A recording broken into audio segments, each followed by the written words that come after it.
This webinar is being hosted and has been organised by Women with Disabilities Australia in collaboration with the Equality Rights Alliance and is part of a short series of pre-CSW webinars designed to create a discussion around developing trends in the use of technology and the digital participation of diverse groups of women. In this webinar, we will hear from 3 different young women with disability on the complicated relationship between people with disability and technology, including tech as an aid facilitator and tech as a barrier. Now will introduce Helen, who is going to facilitate the rest of the webinar and introduce the speakers.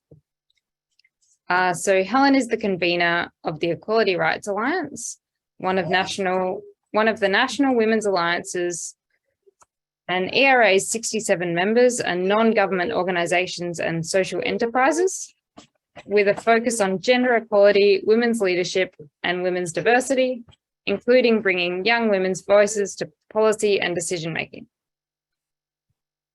Helen started out as a solicitor, initially in private practice, before spending a decade in the Community Legal Centre, where she practiced disability discrimination law, employment law, and social security law.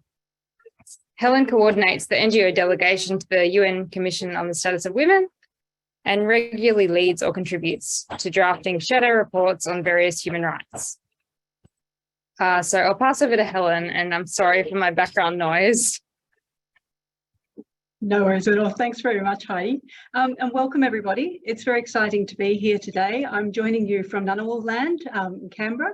I pay my respects to their elders past and present.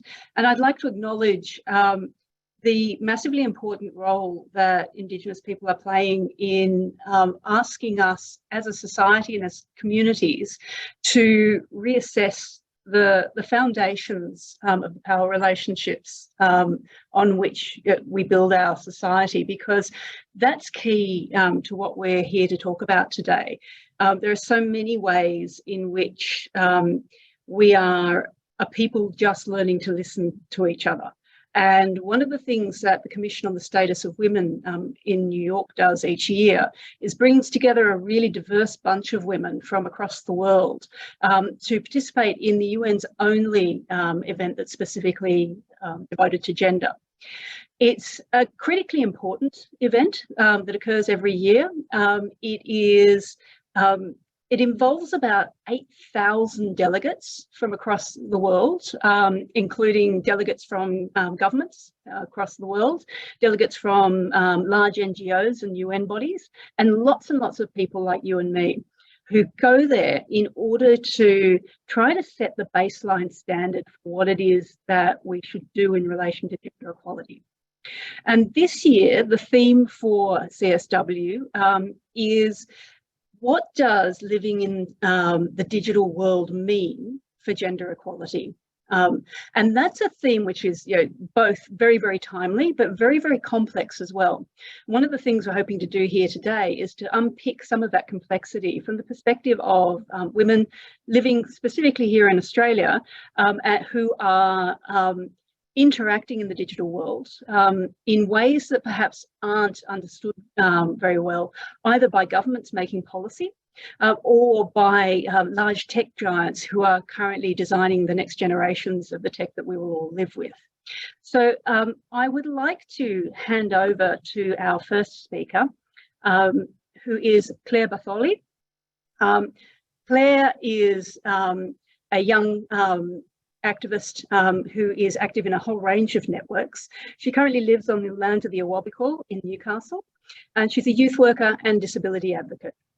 She uses her education and her practice in sociology and anthropology in tandem with her lived experience of being a wheelchair user with a physical disability to influence social and community change. She's involved herself in many activities of advocacy across Australia and is currently an active member of both Women with Disability Australia's Youth and Policy Advisory Group and ERA's Young Women's Advisory Team. So Claire's crossing a lot of boundaries there. So thanks very much, Claire. Over to you. Thank you, Helen. It's really a pleasure to be speaking today. So the introduction of digital into our everyday lives can be viewed as a modern convenience. But to women with disabilities, it goes well beyond convenience. It can be life-changing. Smartphones have become essential tools for women with disabilities. It helps us to navigate the world from something portable and compact. For me, things like the accessibility panel allows me to navigate my phone without touching the small buttons and toggles that are challenging with my lack of fine motor skills. Touchscreens have enabled me to use devices more efficiently. I can use a virtual assistant and voice-to-text features to message people. I can send voice recordings and use predictive text to write text messages and even the notes for this presentation. The ability to access digital copies of various reading materials also removes some of the physical obstacles that I would have previously faced. Video calling services are no longer just for connecting with people far and wide. It can be useful for people communicating with Auslan or lip reading to see gestures and facial expressions.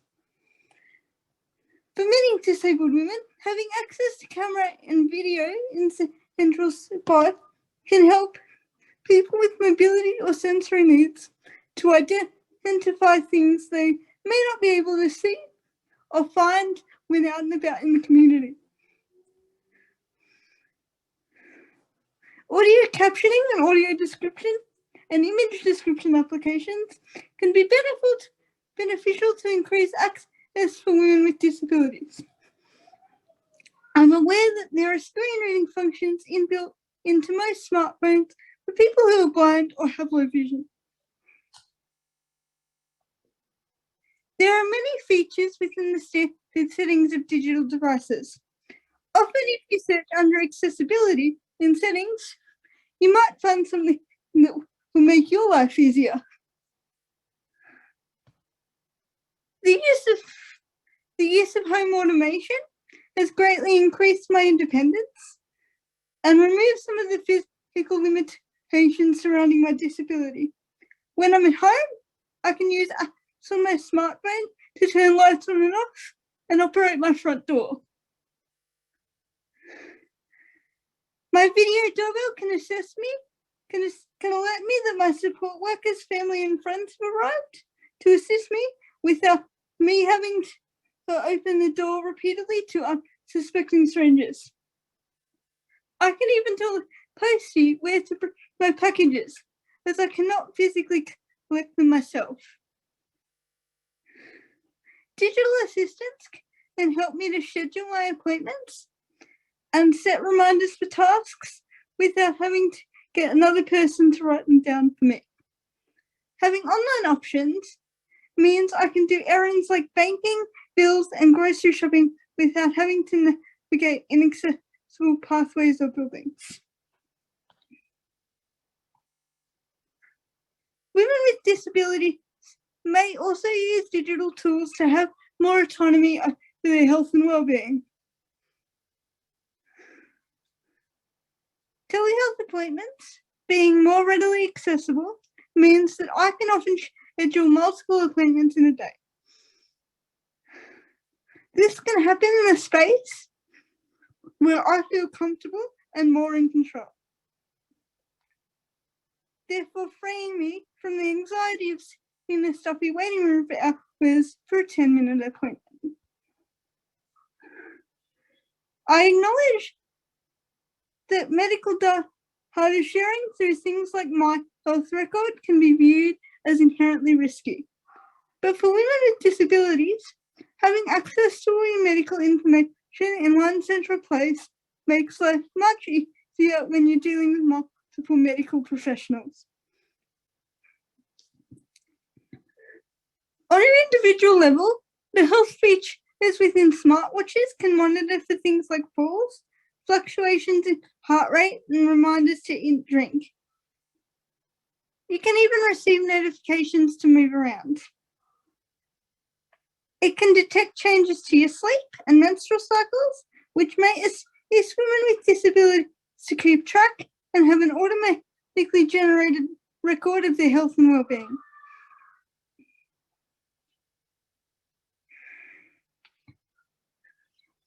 We know how much the world of work seemed to shrink during the pandemic.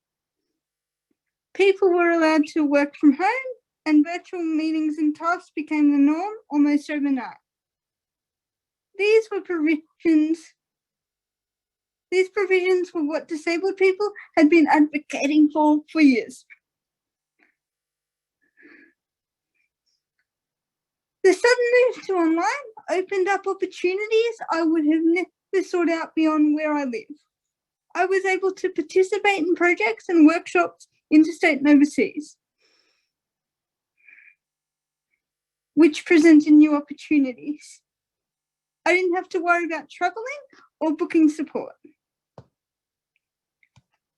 Throughout the pandemic and beyond, opportunities available digitally meant that I was able to network and meet with other amazing people in advocacy and beyond that I wouldn't cross paths with otherwise.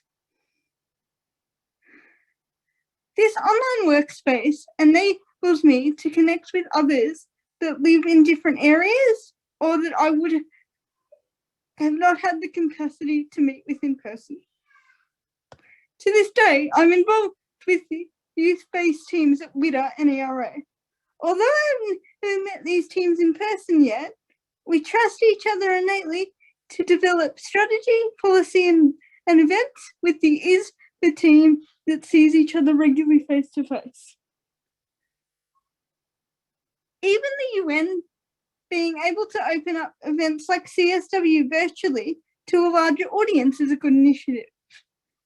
This increases the access to such events for women with disabilities who may have multiple challenges inhibiting their ability to attend in person. More perspectives can be shared and more knowledge can be gathered for further gender equality from the comfort and safety of our own homes. As that New York to Australia time conversion can be a bit of a challenge. We may even attend in our pajamas. Opening up invitations to meeting programs and events via video conference can just be the tip of the iceberg for flexible digital inclusion. In the future, if technology developers have their way, augmented reality could help disabled women be present in their digitized office spaces and conference rooms with their peers. These spaces could be designed to our dream specifications without having to make an application for expensive modifications or having to pay high rental costs. Technology, specifically digitalization, has increased opportunities for me across many facets of my everyday life. Digital automation of everyday tasks has increased my independence. Greater access online to the multitudes of services and support has reduced some of the obstacles I face to network and explore advocacy opportunities on my terms. Finally, I want you to be conscious that by attending here today or watching this webinar or demand later, you are actively working to make sure disabled women's voices and experiences are allowed to thrive in digital spaces. Thank you. Thanks very much, Claire.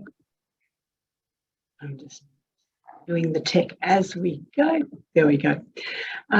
Thanks, Claire. That was fantastic. And I particularly like your point about engagement in digital spaces being on your terms when it's done in an inclusive manner. And later on, I might ask you to talk to us a little bit more about your ideas about the design of digital spaces. You were saying where digital spaces are designed in a way that works for people with disability, that allows you to participate on your own terms. So let's come back to that point because I think it's a really interesting one.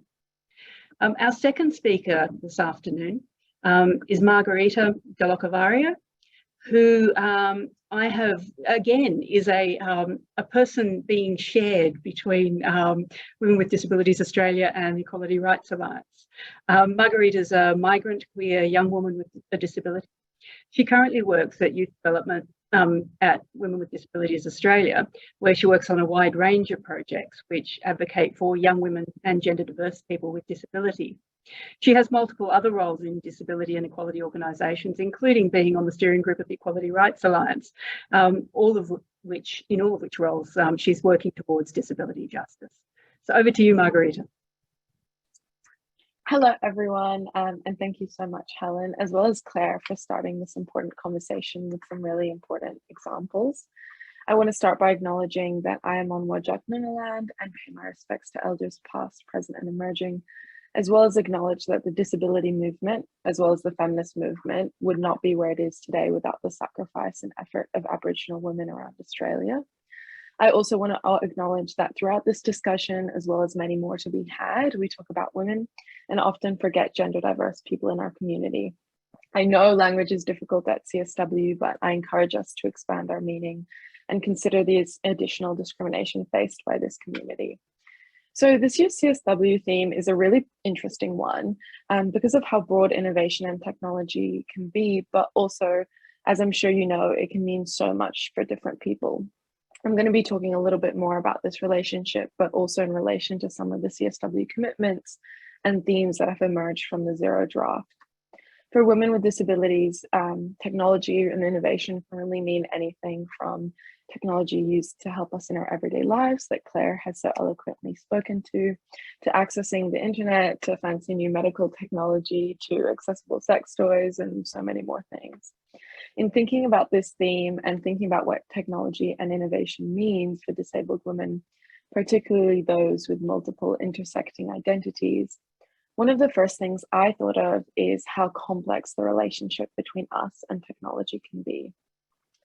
You'll hear that feminists and women without disabilities often end up doing what is so very common for us and taking a stand without consulting not only us in our community, but a wide and inclusive range of voices from our community. You'll hear feminists take either a negative stance, talking about how dangerous technology can be, particularly for those who have intellectual disabilities, or a positive stance on how technology can improve access and inclusion of women with disabilities. I personally think that these feminists should step aside and let women with disabilities speak for ourselves, and then amplify what we have to say. Technology can be both, and neither can support us just as much as it can't. And I really don't think that there is a right answer. Instead, there's a multitude of things that need to be considered when talking about technology in this space. In the Zero Draft and in conversations surrounding women in the digital age, we collectively consider a few things. First, that gender discrimination impacts on women's access to technology and innovation, and that women are not often considered when developing technology or opening it up to a market.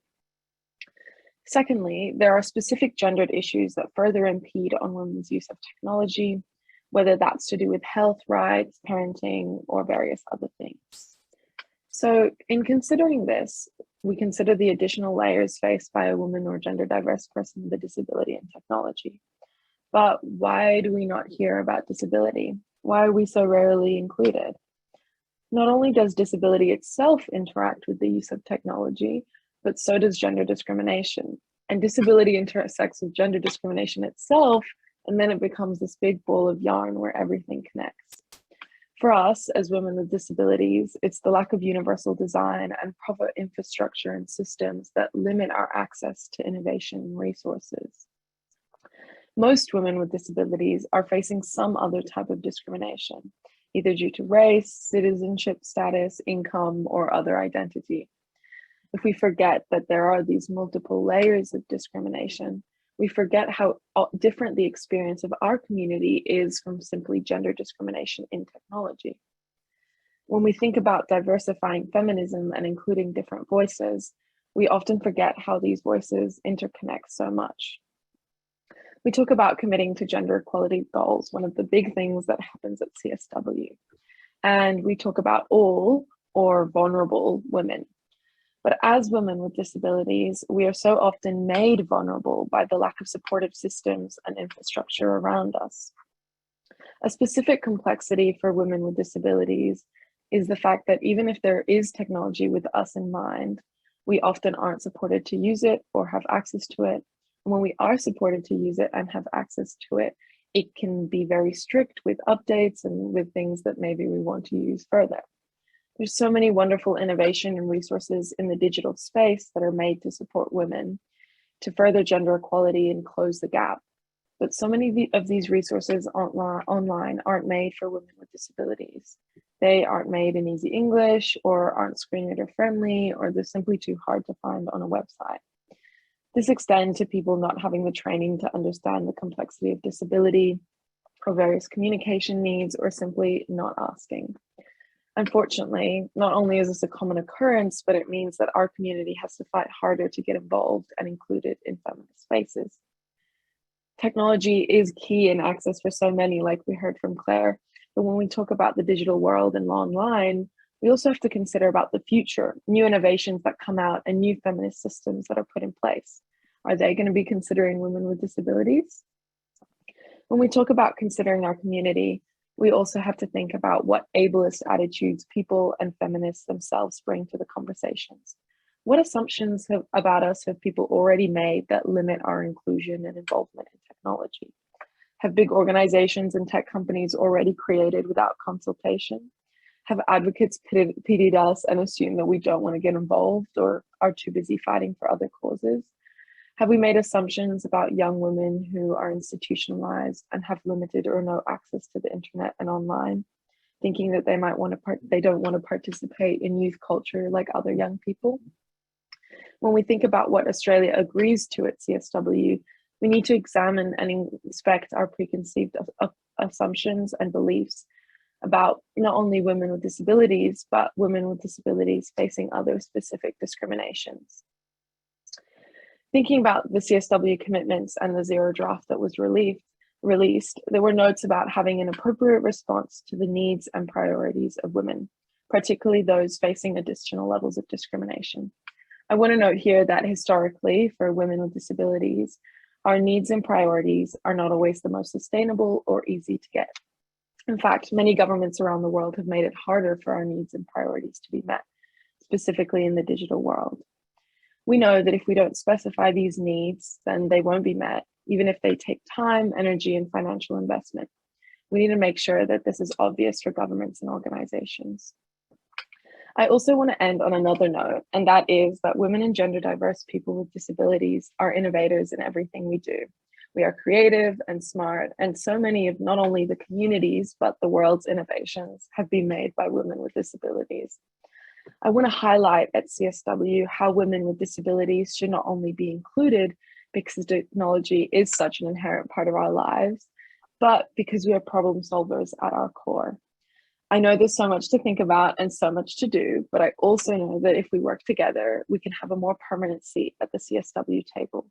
I will also be attending CSW in person this year, and I'm very excited to talk about this issue there and in other virtual attendance. Thank you everyone for listening.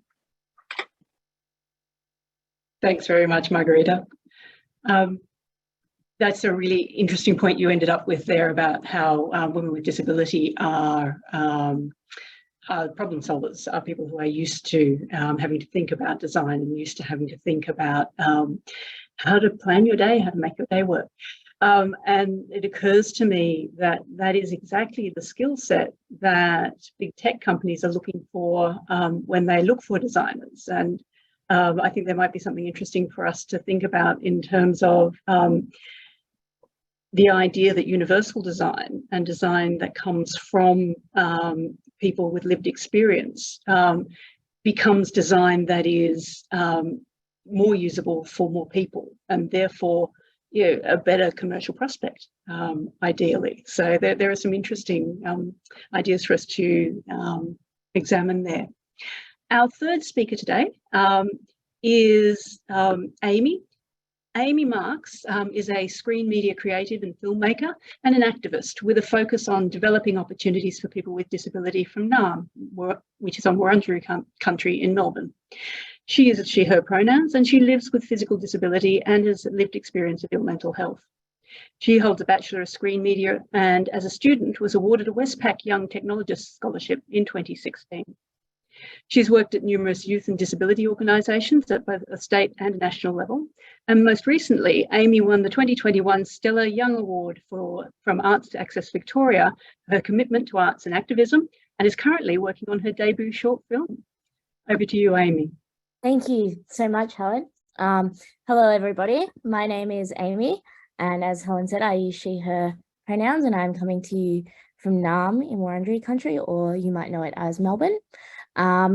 Before I begin, I do want to pay my respects to the elders of the Wurundjeri country, and recognise and thank them for taking care of the land and the waterways, and really, you know, looking out for the planet. And in this time of, you know, we're talking about technology, but climate change and everything, like Indigenous knowledge is so powerful and so necessary and so valued, that I feel it just cannot be understated. So thank you to the elders, particularly of Wurundjeri country. And I also want to extend that respect to any Indigenous people who might be on the call today.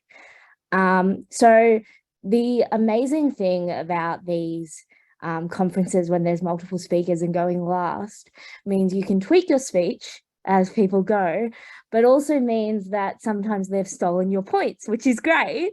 But I apologize if some of this is a little bit repetitive. Claire and Margherita both made just such brilliant points that I also happen to make them myself. I'm also a bit of a data nerd, so there's a little bit more data in here. And yeah, let's go, I guess, with my personal experience with technology. And again, while I will be talking, I guess, broadly, ultimately, this comes from my lived experience and my perspective as someone who lives in Metro Australia with a physical disability in their 20s. So my experience of technology might be very different to yours. As Claire mentioned in her speech, home automation is huge, particularly for people with physical disabilities. I feel like, you know, the independence that it gives would not have existed 10, 15 years ago without things like the home automation that we have. One that I have is just opening my curtains for me, which is something I can't do myself, and getting that sunlight and getting that nature in. It's really, really wonderful.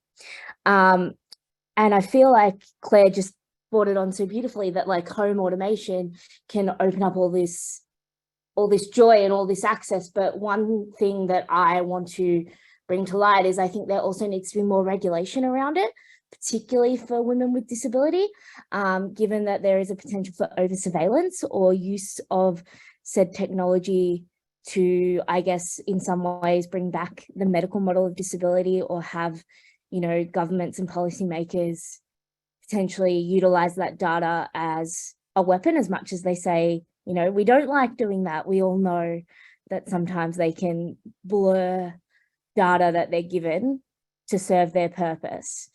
And so again, while it's really necessary, I think regulation is needed there. As with non-digital environments, so like out in your community or whatever, universal design is for everyone. As I was kind of looking at digital universal design, I personally keep my phone on grayscale display, which is a setting for people with vision impairment who might, you know, struggle with the colors and the oversaturation of the colors on your device. It turns it black and white. And the University of North Dakota in 2020 came out with a study that said for young people in particular, setting their display to grayscale produced a 40-minute reduction in screen time per day. Like, that's just huge when you think about, you know, everyone's like, oh, young people are addicted to their phones, young people are addicted to this, or, you know, even I find myself, you know, I'll be listening to someone and I'll really want to pay attention, but I'll have like social media on in the background on my phone and kind of be scrolling as I listen. So I think that 40-minute reduction over a week, you know, that turns into several hours of time that advertisers and apps and things like that can kind of get in our brains. But this isn't advertised, because they don't want it to be, as a benefit for everybody. I've already mentioned like lack of regulation in terms of home automation, but I just want to mention that particularly on the internet. I think it's really great for experimentation, but it could also be bad for accessibility. For example, with the recent Twitter takeover with Elon Musk, we saw that he deprioritized their accessibility issues and their access. And we also saw that when people moved to other services such as Hive Social was a big one, that they didn't yet have accessibility practices in place because they didn't see it as a priority. And I think, you know, that goes back to that lack of regulation, that social media sites of a certain size don't have a requirement to implement accessibility. And this goes to policymakers are unable to keep up with rapid technology development because technology moves so fast. Policymakers aren't able to keep up. So what that means is things can kind of be a bit of the wild, wild west.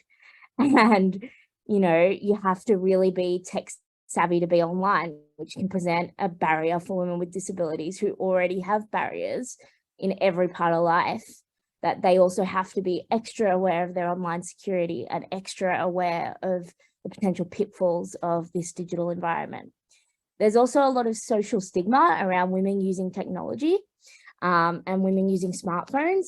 Women with disabilities, actually have among the lowest rates of mobile and smartphone ownership in the world. Ownership gaps are widest between men without disabilities and women with disabilities. Even where the mobile gender gap is small or non-existent, there is still a digital gap in mobile ownership. And that's a statistic from the GMSA and the Digital Exclusion of Women with Disabilities paper, which was for women in low and middle income countries, which was published in June 2020. And they noted that ownership, particularly of mobile phones for women with disabilities, was very, very low and was lower compared to any other stakeholder group that they surveyed.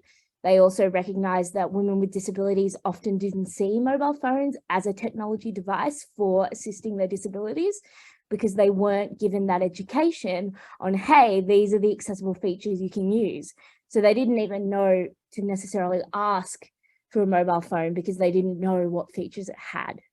And I thought that was like a pretty big statistic to just be like, you know, we have some technology, but if we're not getting out there what they can actually do, then so many women with disability are left behind because they only see it as, you know, a device to go on TikTok when actually it can read books to you and it can do all this amazing stuff.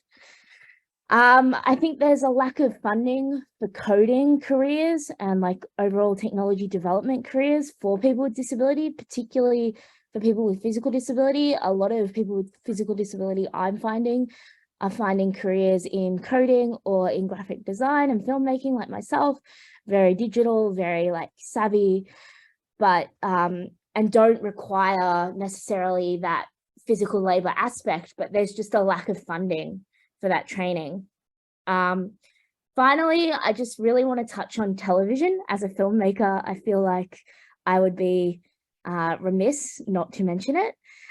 We've seen a bit of an online revolution, particularly with TikTok and Disability Talk, it's called, where disabled people are making their own media, and particularly disabled women are making their own media to connect with the environment, to share tips that they learned along the way and want to share with others. And that's really amazing and community building. But we also need to make sure that traditional media makers like Disney, Warner Brothers, Fox, et cetera, that we keep the pressure on for disabled representation there. GLAAD, which is like a LGBTIQA media advisory body, also keeps statistics on characters with disabilities on broadcast television in the United States. And in 2020, it decreased from 3.5% of characters with disability to 2.8% across all of TV. And that number falls well below the actual number of those with disabilities in the United States, which is similar to our numbers of about 1 in 5 people. So I think there's all this sort of stuff in the digital world, which is really, really great. But if we don't hold the people in power to account, to keeping us safe, to keeping us relevant, to giving us the information, then we kind of miss out on a lot of the benefits. Yeah, I've kind of sped through that, but I hope you found it useful. That was fantastic. Thanks, Amy. I think one of the things that you've highlighted there is that there's this tension between individual people, policymakers, and the people who are developing and benefiting from, financially benefiting from the economics of tech. And we've got policymakers who, as Amy says, have not kept up and are unable to keep up with the pace of technological change and development. We've got users who are not embedded in the design process, and I think women with disabilities are a key grouping missing from that process. And then you've got the big tech players, you know, like the Elon Musks, the Googles and the Apples, who are not, who are seeing disability as an add-on rather than an opportunity. I think the tension between those three groups is one that I'd love to see CSW start to unpick a little bit. I just give a little bit of information before we go any further about CSW itself and what it does and where we are, because I'd like to ask our panelists a couple of questions about what they would like to see come out of CSW. So I've mentioned that the Commission on the Status of Women is the UN's big meeting on gender each year. What it does is it produces a document called the Agreed Conclusions. And the Agreed Conclusions is a series of statements by nations from across the world about what they intend to do to improve gender equality in a particular area. And as we've said this time around, it's gender equality in the digital world. And that process of negotiating that document is a long one and sometimes a somewhat bloody process. There is a wide range of views on what should be in that document. And it is negotiated not by NGO reps, not by people with disability, but by representatives who come from the governments of states and from the missions for the UN of those countries. And what that means is that the people sitting in the room very rarely have lived experience of disability.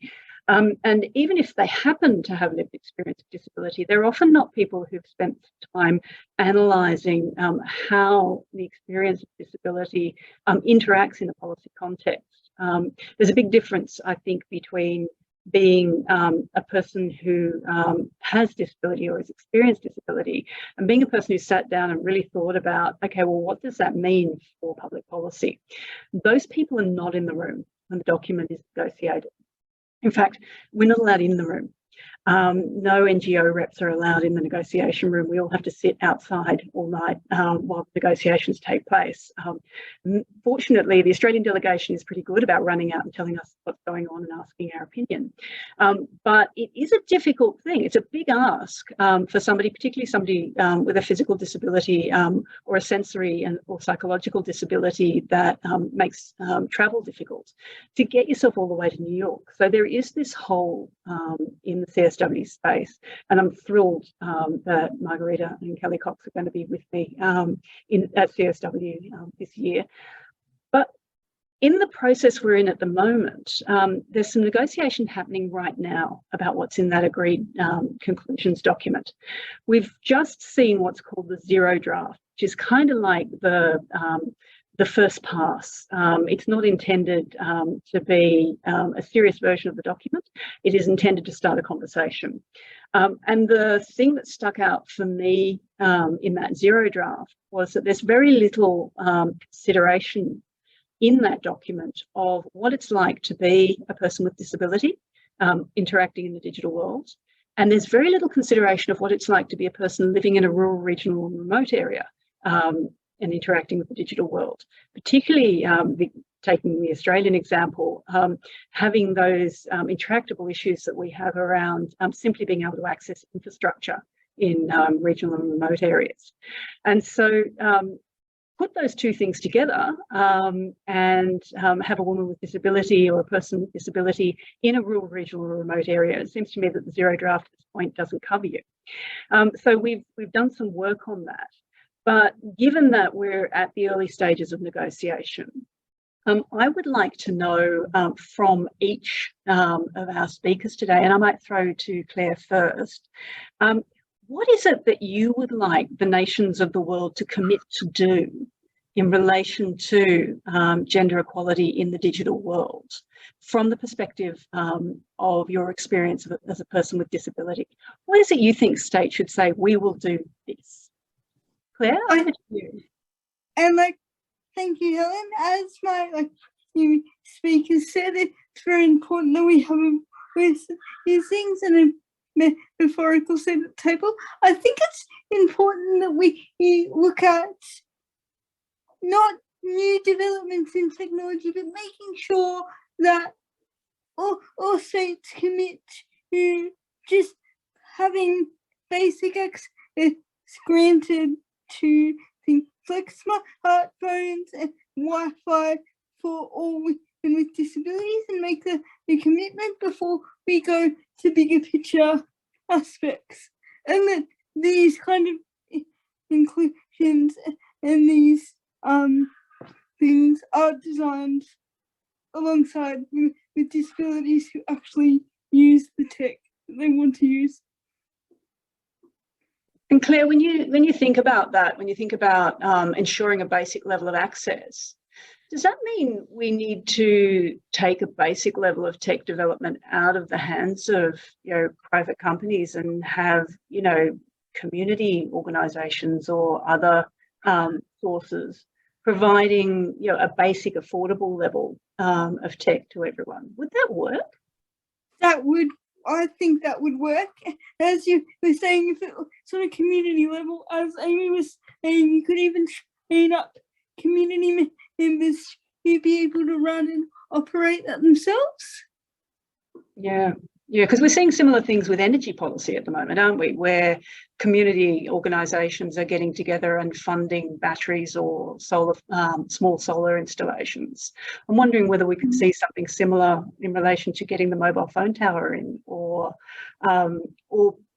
someone coming together to manufacture smartphone handsets that actually work for people with disability.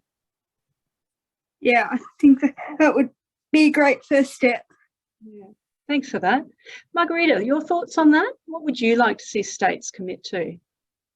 I think, as you mentioned, rural women and women with disabilities are not really mentioned at all in these beginning commitments that have already come out. And for me, it's sort of on the same railroad as Claire. It's actually the overall inclusion of women with disabilities in everything that we consider. The word all women is thrown around a lot in the zero draft and in a lot of the commitments that we talk about. And I want them to actually mean it when they say all women, and mean to include everyone and actually consider those diverse perspectives and points of view, instead of sort of just adding in that little word because it covers everything.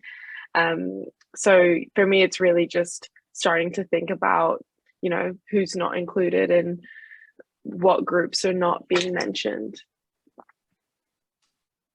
Thanks for that. Yeah, and I think that's a critical issue, because one of the things we see every year at CSW is we try to name different groupings of women in order to increase their visibility in the document. And then someone objects to one grouping, and then we lose what's called the list from the whole document because people don't want to not name a particular grouping. But it does mean we end up with this funny term, all women, which obscures enormous diversity in that grouping. So yeah. Over to you, Amy. What are your thoughts on what you think states should be undertaking? That's such a difficult question, right? Because each state, within the UN, so states is, I guess, a term within the UN to say countries. The countries that are recognised within the UN, we have to recognise that they have different cultural backgrounds to us in Australia, and there are different needs and all of that. So I think asking individual states to do this policy can be really difficult. What I would love to see is the UN itself go, okay, one conference about women and technology really isn't enough. And I would love for them to actually open up, I guess, like an advisory body or a division that focuses specifically on the digital world and the UN's place within the digital world to advise their member states and really take a proper stance, because I think that's going to have more influence than, say, each kind of nagging each country to do something, being like, no, this is the UN star, this is the UN's opinion, this is the Department of, you know, Internet or Department of whatever you want to call it, Department of Future Technology. These are our stances. But I guess like one really simple thing, which is just like a request, is like, I feel like everybody uses Zoom now, you know, we're using Zoom for this. And I think it's a perfect example.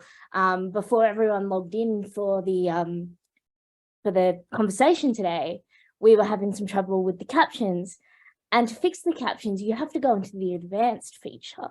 Why is it hidden under there? And how intimidating is that for women, where we've already been stereotyped and, you know, and fed information by society? You know, women aren't great with technologies. Like, don't worry about the advanced section. Like, accessibility shouldn't be hidden under the advanced options. And I think that's like the main thing that I would really love to see, is that, I guess, usability for accessibility is prioritized. Yeah. That's fantastic. Thank you. And that's a really good point. Why do we turn on captions? Why wouldn't we turn them off? You know, why aren't they the standard that we then, you know, might decide in this case we don't need? But yeah, I think that's an excellent point. The other thing that I think has been highlighted really well by all three of you is the critical importance of lived experience in developing this sort of understanding. And Amy, I love your point about the need for data. I'm a data nerd too, and the idea that we need a UN body that would be perhaps generating that data and that guidance.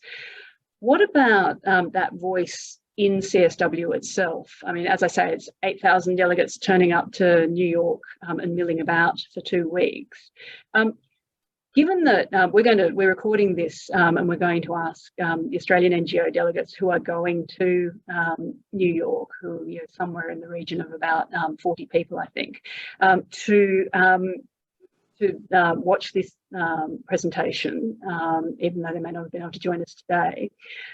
What would you want those NGO delegates to walk away from this panel with, particularly in terms of what do you want them to do while they're at CSW in relation to this issue? I'll go to Claire again.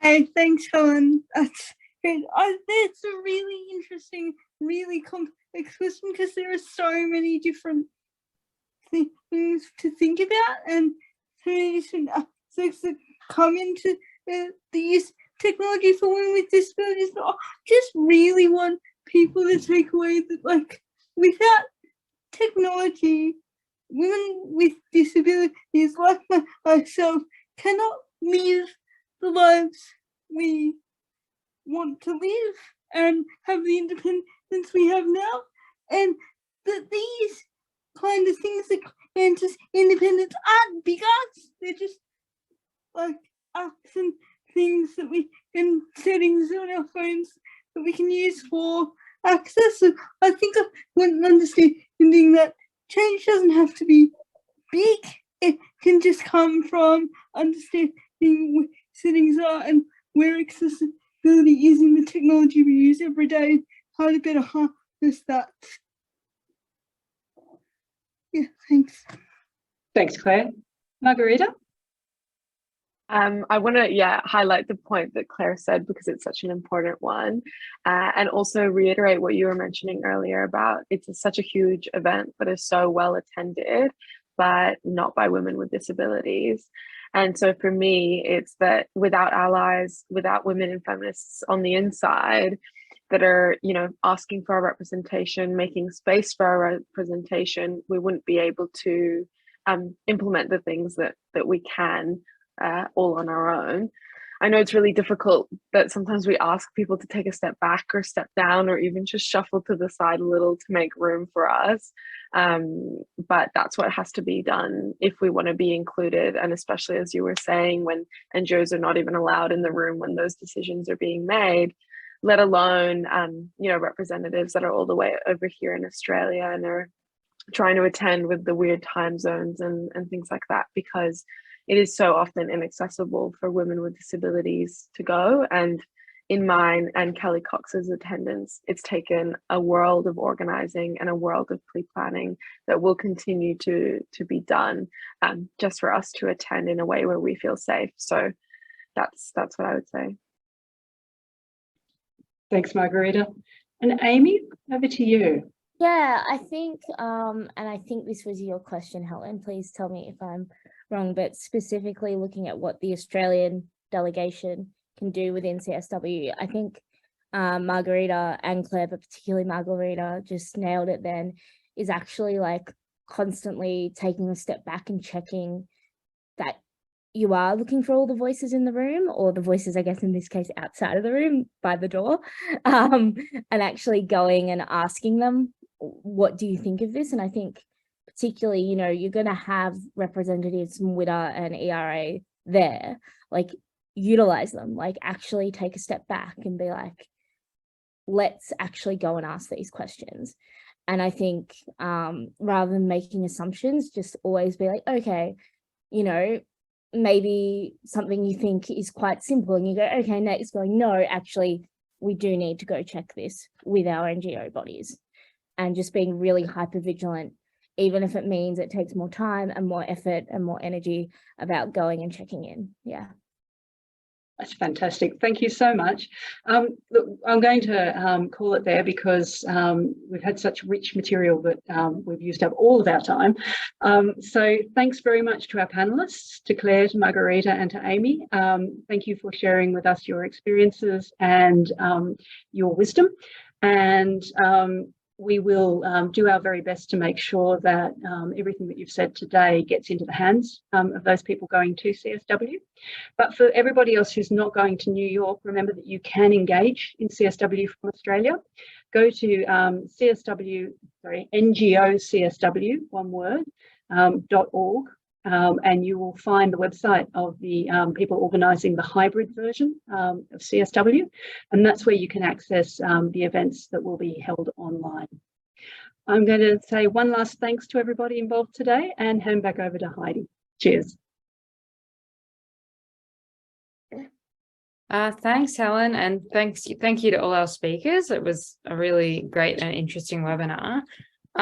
Just for anyone listening that is attending CSW, whether in person or online, we wanted to remind you that the Equality Rights Alliance, headed by Helen, is running a number of events pre-CSW. So they're all on the 17th of February. One of them is a pre-departure briefing for anyone attending, where you'll be introduced to the Australian delegation, hear from the Australian government, and be able to give your feedback on the priority theme.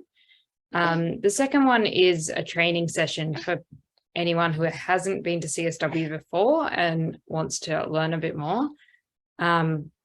So that will give you some tips and basic information about participation, whether that is in New York or online. And the third one is a session on internationalizing your issue. This training session will introduce individuals and NGO reps to the art of translating your domestic work into international context. So you can RSVP for all of those. They're all free, and Helen's going to put some links in the chat. And otherwise, thank you all for attending.